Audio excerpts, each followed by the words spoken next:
முடியாது என்று நீங்கள் நினைத்து கொண்டிருக்கிற காரியத்தையும் உங்களால் செய்ய முடியும் என்கிற ஒரு சக்தியை உங்களுக்குள்ளாக வைத்திருக்கிறார். அது என்ன தெரியுமா? அதுதான் விசுவாசம். விசுவாசம் உள்ளவனாக இரு, உன்னுடைய விசுவாசத்தின்படியே ஆக கடவுது என்று சொல்லிதான் கர்த்தர் அற்புதங்களை செய்கிறார்.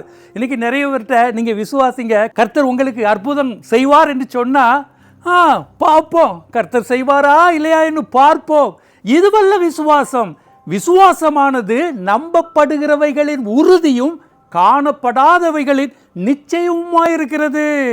நம்பப்படுகிறவர்களின் உறுதி, நம்பிக்கையின் உறுதி, அதுக்கு டாலரன்ஸே கிடையாது. 100% நீங்க ஆண்டவர் மேல நம்பிக்கை வைக்க வேண்டும். இதுதான் விசுவாசம். இரண்டாவது ஒரு காரியம், விசுவாசித்து ஒரு இடத்துல இருந்து கொண்டிருந்தா நமக்கு சக்சஸ் ஆகாது.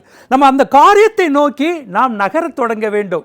ஒரு இருட்டில் நம்ம காரை ஓட்டி கொண்டு இருக்கிறோம், அந்த காருடைய ஹெட்லைட்டு ஒரு அளவுக்கு தான் நமக்கு வெளிச்சத்தை தரும், அதுக்கு மேல நம்மால பார்க்க முடியாது. அப்ப என்ன செய்யறோம்? காரை நகர்த்த ஆரம்பிக்கிறோம். காரை நகர்த்த நகர்த்த நகர்த்த அந்த வெளிச்சம் முன்னோக்கி போய் நமக்கு பாதை தெரிகிறது, நம்ம போக வேண்டிய இடத்திற்கு நம்மை கொண்டு போய் சேர்க்கிறது. அதே போலத்தான் நம்முடைய வாழ்க்கையிலும் நம்ம ஒரு காரியத்தை நம்ம விசுவாசித்து அதை நோக்கி நாம் நகர ஆரம்பிக்க வேண்டும். ஆபிரகாம் விசுவாசத்தின் தந்தை என்று அழைக்கப்படுகிறார். எப்படி அழைக்கப்படுகிறார்?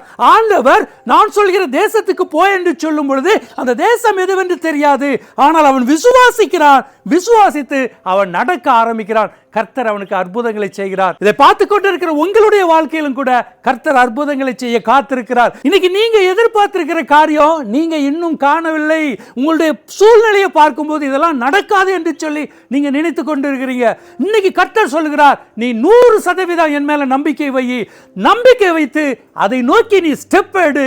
கர்த்தர் உங்களுடைய வாழ்க்கையில அற்புதங்களை செய்து நீங்க எதிர்பார்த்திருக்கிற காரியத்தை உங்கள் கண் முன்பதாக கர்த்தர் கொண்டு வந்து நிறுத்துவார். God bless.